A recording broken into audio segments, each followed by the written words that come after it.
सभी को ओम, सभी को नमस्कार। आज मैं चर्चा करना चाहता हूं ईरान, इज़राइल और अमेरिका के बीच चल रहे युद्ध के बारे में, जिसमें कि ईरान के सबसे बड़े नेता अयामुतुल्लाह अली खामेनेई की मृत्यु हो चुकी है। भारत की दृष्टिकोण इस पे क्या होनी चाहिए, भारत सरकार क्या कर रही है, इस पर हमारी चर्चा आज पर निर्भर करेगी। मित्रों, ईरान के बहुत बड़े नेता के मर जाने से हम सबको विशेष परेशान होने की आवश्यकता नहीं है। भारत सरकार जो भी सार्थक कदम है वह स्वयं उठा रही है।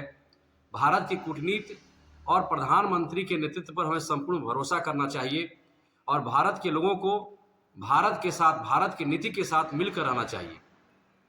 यही खामेनेई हैं जिन्होंने धारा 370 पर अपना विरोध जताया था। बहुत सारे ऐसे मुद्दे हैं जिस पर कि इनकी विपरीत विचारधारा रही है हमारे देश की सरकारों से, हमारे देश की नीतियों से। इसीलिए हमें बहुत सतर्क होकर काम करने की आवश्यकता है। हमारा उद्देश्य ईरान में फंसे हुए हजारों, चाहे वो हिंदू हो, मुस्लिम हो, सिख हो, ईसाई हो, भारतीयों को निकालने की है, जो सरकार कर रही है। वहां से जो लोग आ रहे हैं, सरकार को धन्यवाद दे रहे हैं। किस परिस्थिति में, किन स्थितियों में सरकार जो है वहां के अपने नागरिकों को निकाल रही है। इसके अलावा सरकार का ध्यान मिडिल ईस्ट की तरफ है, जहां कुवैत है, दुबई है, सऊदी अरब है, बहुत सारे देश हैं जिसमें कि लाखों की संख्या में हमारे यहाँ के नौजवान कार्य कर रहे हैं और देश की आर्थिक समृद्धि में अपना योगदान दे रहे हैं। इसीलिए सबसे बड़ी प्राथमिकता हमारी ये है कि हम अपने नागरिकों की रक्षा कैसे करें, ऐसा क्या करें कि हमारी आर्थिक समृद्धि, आर्थिक व्यवस्था कहीं डिस्टर्ब ना हो। क्योंकि हम लोग वहाँ से तेल का आयात करते हैं, इसलिए हमारे लिए ईरान भी महत्वपूर्ण है, हमारे लिए इजराइल भी महत्वपूर्ण है, हमारे लिए मिडिल ईस्ट भी महत्वपूर्ण है, हमारे लिए अमेरिका भी महत्वपूर्ण है। हमारा तो एक ही उद्देश्य है कि सर्वे भवन्तु सुखिनः, सर्वे सन्तु निरामयाः, सर्वे भद्राणि पश्यन्तु मा कश्चित् दुःखभाग् भवेत्।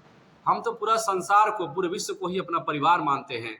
हम शांति के उपासक हैं। हम किसी को गलत दिशा की ओर, गलत राह की ओर प्रेरित भी नहीं करते हैं।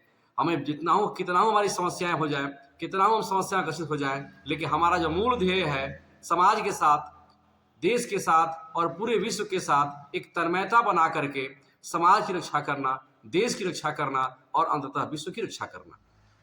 सौभाग्य है कि हमारे देश में एक ऐसे प्रधानमंत्री मिले हैं जिनके पास नेतृत्व क्षमता है, जो पूरे विश्व को समझा पाते हैं।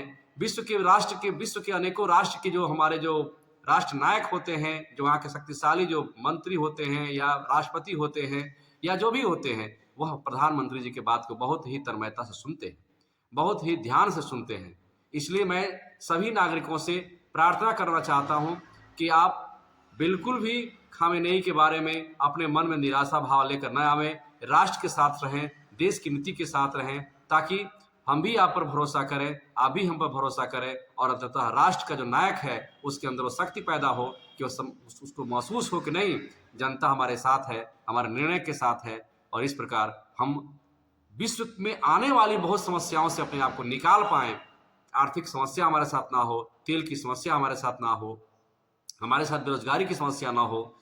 इसलिए इन्हीं शब्दों के साथ मैं आप सबसे अपील करना चाहता हूं, प्रार्थना करना चाहता हूं कि आइए, हम भारत हैं, हम संपूर्ण भारत हैं, अपने आप में अकेले भारत हैं और भारत सरकार के साथ हैं, भारत सरकार की नीतियों के साथ हैं। हमारे अंदर कोई व्यवस्था नहीं है, कोई भी भेद नहीं है, न हम एससी हैं, न हम एसटी हैं, न ओबीसी हैं, न जनरल हैं, केवल भारतीय हैं, केवल भारतीय हैं, केवल भारतीय हैं। इन शब्दों के साथ भारत माता की जय, भारत माता की जय।